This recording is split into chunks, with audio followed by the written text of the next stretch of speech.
Friends, पूनम रामणीअ जी जय झूलेलाल, जय श्री कृष्ण। सिंधी कथाओं में तव्हांजो स्वागत आहे। फ्रेंड्स, इन वक़्तु वेसाख महीनो हली रहियो आहे ऐं असांजी वेसाख महीने जी कथा बि हली रही आहे जेका तव्हां ॿुधी रहिया आहियो। पर फ्रेंड्स, तव्हां त ॿुधो ई ॿुधो, पर घर जे वॾड़नि खे बि इहा कथा ज़रूरु ॿुधायो त उहे तव्हांखे घणेई आसीसूं कंदव। त फ्रेंड्स, अॼु असां ॿुधंदासीं अध्याय 12 राजा कीर्तमान जी कथा। राजा सुरतदेव शर्मा खां पुछण लॻो त हे स्वामी, वेसाख जे महापवित्र महीने में जल आदिक ख़सीस वस्तुनि जे दान करण करे जो हेतिरो जल्दी फल मिले थो, सो हिन में छो न प्रसिद्ध थियो आहे। राजा जा इहे वचन ॿुधी सुरतदेव शर्मा चवण लॻो त हे राजन, इन जो कारण तूं कन लाइ ॿुध। हिन संसार में 3 प्रकारनि जा माण्हू आहिनि, हिकिड़ा राजसी, ॿिया सातकी ऐं टिया तामसी। हिन संसार में पुट पोटा धन पदार्थ आदिक सुखनि खे चाहिनि था से राजसी आहिनि, पर परलोक जे सुखनि जो को बि ख़्यालु नथा कनि। पर सातकी पुरुष विर्त नेम ऐं दान पुण्य करे हिन लोक जे सुखनि खे भोॻनि था। इन्हीअ बाबति मां तोखे हिकिड़ी कथा थो ॿुधायां, तूं कन लाइ ॿुध। काशीपुरीअ में राजा इक्ष्वाक जे कुल में कीर्तमान नाले हिकिड़ो महाप्रतापी राजा थी गुज़रियो आहे। उहो हिकिड़े ॾींहुं वशिष्ठ मुनीअ जे आश्रम ॾांहुं थिए वियो। रस्ते में छा ॾिसे त वशिष्ठ मुनीअ जा चेला गर्मीअ खां सतायल मुसाफ़िरनि खे के पाणी पिया पीआरनि, के विञणो पिया लोॾनि, के वाटुड़नि वास्ते कखनि जूं झूपड़ियूं पिया ठाहिनि। इहो ॾिसी राजा उन्हनि खां पुछण लॻो त हे भाई, तव्हीं हीअं छा था करियो? हिन धर्म करण सां तव्हांखे कहिड़ो फल मिलंदो? एतिरो ॿुधी उहे चेला चवण लॻसि त हे राजन, तूं असांजे गुरु वशिष्ठ महाराज खां वञी हिन धर्म करण जो फल पुछ। राजा मुनीअ वटि अची बिल्कुलु निम्रता सां हथ जोड़े पुछण लॻो त हे मुनी, रस्ते में तव्हांजा चेला हीउ धर्म जो कमु करे रहिया आहिनि, कृपा करे तंहिं पुण्य जो फल ॿुधायो। वशिष्ठ मुनी चवण लॻो त हे राजन, हीउ वेसाख जो महीनो भॻवान खे ॾाढो प्यारो आहे। हिन महीने में धर्म पुण्य करण करे परमात्मा प्रसन्न थिए थो।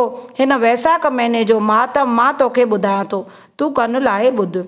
हे राजन, हिन विष्णु भॻवान जे प्यारे वैसाख जे महीने में प्रभात जो उथी सनानु करण करे ऐं नित कथा ॿुधण करे मंच जन्म जे ॾंडनि खां आज़ादु थियनि था। तंहिं करे हे राजन, हिन महीने में अन्न जल भोजन छटियूं विञणा आदिक दान करणु घुरिजनि।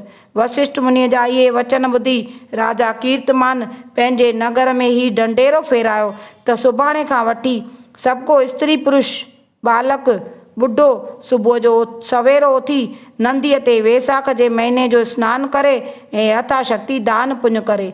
जेको मुंहिंजे हिन हुकुम जी पैरवी न कंदो तंहिंखे फांसीअ ते लटकाए छॾिबो। राजा जो हुकुम मञे सभु को ईअं करण लॻो, जंहिं करे नर्क हिकदमि ख़ाली थी पियो। हिकिड़े ॾींहुं महर्षि नारद घुमंदो घुमंदो धर्म राजा वटि आयो।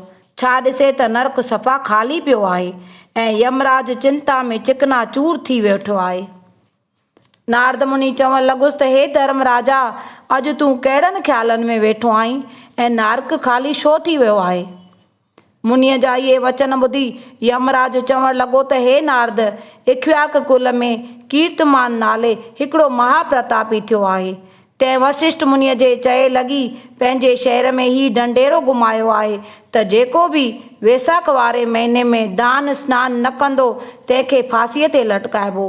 तंहिं करे सारी प्रजा वेसाख महीने जो सवलो विर्त रखी पंहिंजनि पितरुनि खे वैकुंठ वठी था वञनि, जंहिं करे नर्क सफ़ा ख़ाली थी पियो आहे। हाणे मां हुन सां जंग जोटींदुसि।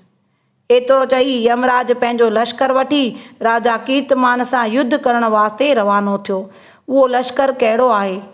टीअड़ तप, बरो, खंग, बादी, फिरंग, परमेल, खारस, सूर, जुकाम, सिलह, ॿियूं बि अनेक क़िस्मनि जूं बीमारियूं आहिनि।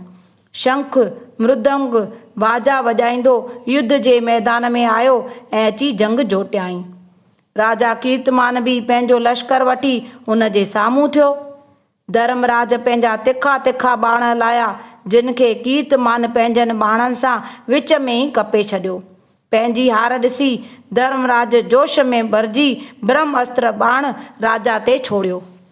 पंहिंजे भगत ते आफ़त आयल ॾिसी भॻवानु हुन जे रक्षा लाइ सुदर्शन चक्र खे मोकिलियो, जंहिं अची ब्रह्मास्त्र बाण खे भञी टुकड़ा टुकड़ा करे छॾियो ऐं यमराज खे मारण लॻो। तॾहिं राजा कीर्तिमान चक्र जी स्तुति कई ऐं यमराज खे जीअदान ॾिनो। तंहिंखां पोइ चक्र मोटी वरी भॻवान वटि वियो। हेॾां यमराज पेशेमान थी ब्रह्मा वटि आयो ऐं वञी दुखी थी किरी पियो। देवताऊं पुछण लॻसि त हे यमराज, तुंहिंजो अहिड़ो हाल कंहिं कयो आहे ऐं हीउ तुंहिंजो ॾंडो कीअं भॼी पियो आहे? तूं असांखे सारो हाल ॿुधाए त दिलि खे धीरज अचे। श्री वैशाख महीने जो महात्म महर्षि नारद ऐं राजा अम्बरीक संवाद नाले 12हों अध्याय संपूर्ण थियो। बोलो कृष्ण कन्हैया लाल की जय। अजोके आनंद की जय। श्रीमन नारायण नारायण हरि हरि, भजमन नारायण नारायण हरि हरि।